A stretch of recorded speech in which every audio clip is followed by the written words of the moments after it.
Bismillahirrahmanirrahim. Assalamualaikum warahmatullahi wabarakatuh. Innal hamdalillah nahmaduhu wa nasta'inuhu wa nastaghfiruh wa na'udzu billahi min sururi anfusina wa min sayyiati a'malina. May yahdihillahu fala mudhillalah wa may yudlil fala hadiyalah. Asyhadu an la ilaha illallah wahdahu la syarikalah wa asyhadu anna Muhammadan abduhu wa rasuluh. Amma ba'du. Halo sahabatku pemirsa YouTube yang dirahmati Allah, senang sekali kita semua bisa berjumpa kembali di channel ini. Tentunya harapan dan doa saya semoga yang menyimak video ini selalu diberikan kesehatan, umur yang barokah, dan diluaskan rezekinya oleh Allah Subhanahu wa taala. Amin amin Allahumma amin. Sahabat beriman yang dirahmati Allah, Abu Jahal dikenang sepanjang masa.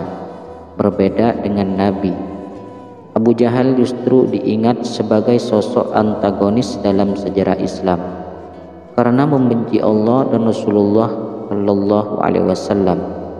Bahkan ia mati secara mengenaskan dalam perang Badar. Setelah kematiannya, Rasulullah Shallallahu Alaihi Wasallam ternyata berdialog dengan kuburan Abu Jahal. Abu Jahal bernama asli Ammar bin Hisham. Ia digelari Abu Jahal atau Bapak Kebodohan karena merupakan salah satu kaum kafir Quraisy yang paling benci dengan Nabi Muhammad Shallallahu Alaihi Wasallam.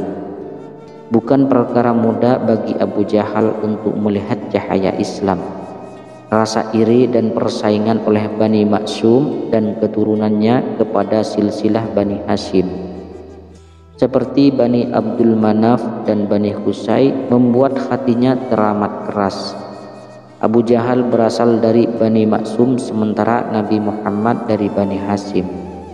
Perbedaan pandangan dan kepercayaan antar kelompok inilah menjadi asal muasal kebencian Abu Jahal.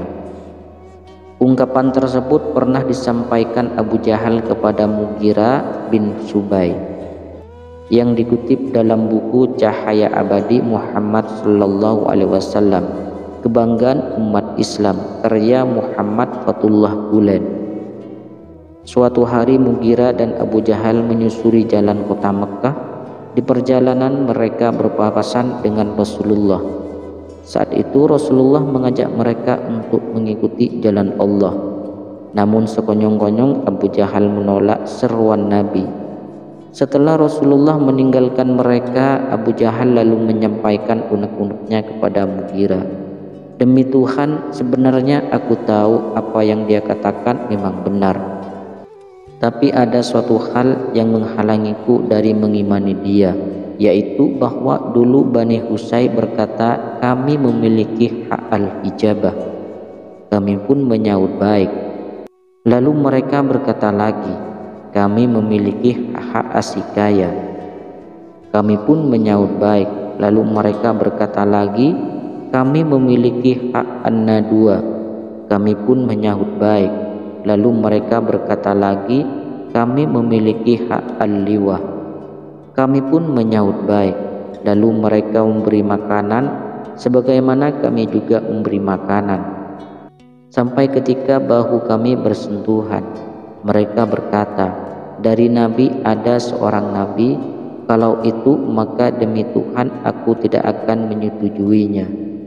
Dalam riwayat lain disebutkan, Abu Jahal suatu saat berkata, kami sering berlomba untuk meraih kehormatan dengan Bani Abdul Manaf ketika mereka memberikan makanan.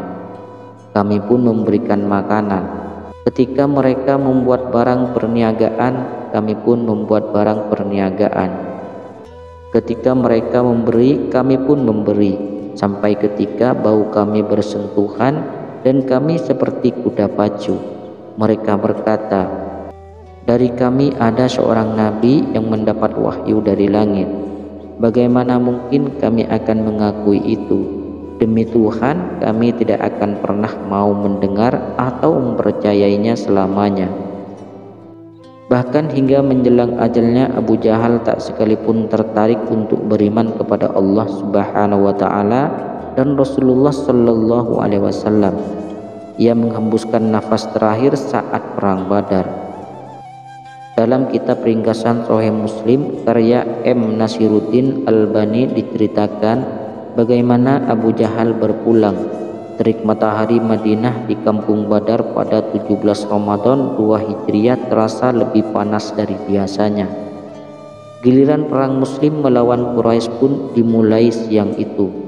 Kaum Muslim yang berjumlah kecil dengan hanya beranggotakan 313 personel harus berhadapan dengan pasukan Quraisy yang hampir 3 kali lipat lebih dari pasukan mereka, 1000 orang. Meski perang belum pecah, Abdurrahman bin Auf yang merupakan sahabat Rasulullah sallallahu alaihi wasallam berhenti di tengah barisan pasukan Muslim. Namun seorang pria berusia 16 tahun tiba-tiba mendatanginya dan berkata, "Wahai paman, apakah paman kenal dengan Abu Jahal?"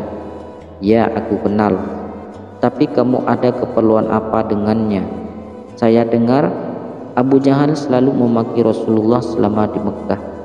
Demi Allah yang menguasai diriku, kalau saya melihat Abu Jahal tak akan terpisah sebelum salah satu dari kami mati lebih dulu," tegas pemuda tersebut yang belakangan diketahui bernama Mu'az bin Afra. Abdurrahman yang mendengar ungkapan berani tersebut merasa takjub. Belum juga reda kekagumannya pada keberanian pemuda itu, seorang pemuda lain dari Ansor datang lagi menghampirinya. Ternyata sosok yang baru ini adalah adik Mu'az, yakni Muawis bin Afrah. "Paman, apakah paman tahu siapa itu Abu Jahal?" "Ia tahu. Apakah keperluanmu dengannya?" "Saya dengar Abu Jahal selalu jahat dan bersikap keras kepada Rasulullah sallallahu alaihi wasallam. Demi Allah saya ingin membunuhnya," jawab Muawis yang saat itu masih berumur 15 tahun. Setelah kakak beradik ini mengungkapkan niatnya membunuh Abu Jahal, tiba-tiba Abdurrahman bin Auf melihat Abu Jahal dari kejauhan dan berteriak, "Itu Abu Jahal." Abdurrahman berteriak sambil menunjuk di mana Abu Jahal berada saat itu. Abu Jahal sudah menduga jika ia akan menjadi sasaran empuk umat Muslim. Itu sebabnya Abu Jahal begitu dijaga oleh pasukan kafir Quraisy. Dan tiba-tiba kakak beradik pemberani tadi melesat seperti anak panah, siap menghantam Abu Jahal yang saat itu dilindungi 10 lapis pasukan bersenjata lengkap. Muawis menyerang pasukan musyrikin agar bisa menebas Abu Jahal. Seketika pedangnya menyentuh paha Abu Jahal dengan sayatan yang sangat dalam. Tapi nyawa Abu Jahal masih bertahan. Ia belum juga mati. Langkah selanjutnya sang kakak mengambil alih. Mu'az bin Afra juga melukai kaki Abu Jahal yang membuat tubuh Abu Jahal limbuh hingga akhirnya tersungkur ke tanah. Darah pun mengucur deras dari kakinya. Saat itulah Ibnu Mas'ud datang dan mendekati Abu Jahal dengan posisi pedang terhunus. Ia berdiri di tengah tubuh Abu Jahal yang sudah dipenuhi dengan luka-luka. Ibnu Mas'ud berniat untuk memenggal leher Abu Jahal. Namun sebelum dipenggal, Abu Jahal memberi isyarat dengan matanya, seolah-olah ingin mengucapkan kata terakhirnya. Ibnu Mas'ud lalu menahan pedangnya dan mendekatkan telinganya ke mulut Abu Jahal. Ibnu Mas'ud sudah mengira jika Abu Jahal akan bertaubat, menyesali segala perbuatannya selama ini kepada Rasulullah. Umat Muslim kemudian mengucapkan syahadat. Namun masa-masa kritis tak juga membuat hatinya luluh. Ia malah mengatakan, "Sampaikan salamku kepada temanmu Muhammad. Bilang ke dia, saya musuh dunia akhirat." Dia tetap menyembuhkan diri meski ajal telah menjemput. Ibnu Mas'ud lalu mengangkat pedangnya dan berakhirlah episode kehidupan Abu Jahal di dunia. Dalam perang tersebut ada sekitar 70 orang anggota pasukan kafir Quraisy yang meregang nyawa dan mati. Setelah semuanya sudah ditimbun tanah, Rasulullah Shallallahu Alaihi Wasallam mendekati kubur mereka. Beliau mengajak semua kafir di kuburan itu untuk berbicara. Hai Abu Jahal bin Hisham, hai Uqbah bin Rabi'ah dan Syaibah bin Rabi'ah. Rasulullah Shallallahu Alaihi Wasallam menyebut nama-nama petinggi Quraisy lainnya. Apakah kalian telah mendapati apa yang telah dijanjikan oleh Rabb kalian itu benar? Para sahabat terperanjat dengan apa yang dilakukan Rasulullah itu. Ya Rasulullah, tanya Umar bin Khattab radhiyallahu anhu, bagaimana engkau mengajak bicara orang yang telah menjadi bangkai? Demi saat yang jiwaku berada di tangannya, kalian tidak lebih mendengar pertanyaan perkataanku itu melebihi mereka. Hanya saja mereka tidak dapat menjawab. Jawab Rasulullah Shallallahu Alaihi Wasallam. Sahabat beriman yang dirahmati Allah, mungkin itu saja yang bisa saya sampaikan pada pertemuan kali ini.